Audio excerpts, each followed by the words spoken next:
بسم اللہ الرحمن الرحیم۔ السلام علیکم۔ دنیا میں عزت پانی ہے تو ظہر کے بعد یہ 4 کلمات پڑھنے کا اہتمام کریں۔ انشاءاللہ اللہ تعالیٰ آپ کو اتنی عزت دے گا کہ آپ خود حیران رہ جائیں گے۔ لوگ آپ کے ساتھ عزت اور احترام سے بات کریں گے انشاءاللہ، اور وہ کلمات یہ ہیں، میں بھی پڑھتی ہوں، آپ بھی میرے ساتھ پڑھیں، انشاءاللہ تعالی اللہ تعالی کرم کرے گا۔ بسم اللہ الرحمن الرحیم۔ اللہم اجعلنی صبورا، اے میرے اللہ مجھے بہت صبر کرنے والا بنا دیجئے۔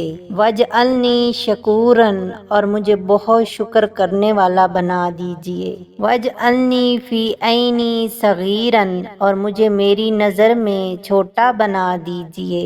وفی اعین الناس کبیرا، اور لوگوں کی نظر میں بڑا بنا دیجئے۔ انشاءاللہ تعالی اللہ تعالی آپ کی عزت میں بہت زیادہ اضافہ کر دے گا۔ دعاؤں میں یاد رکھیے گا، اللہ تعالی آپ کی اور میری تمام مشکلات حل کرے، آمین یا رب العالمین۔ اگر آپ نے ابھی تک میرا چینل سبسکرائب نہیں کیا تو پلیز میرے چینل کو بھی سبسکرائب کر دیں۔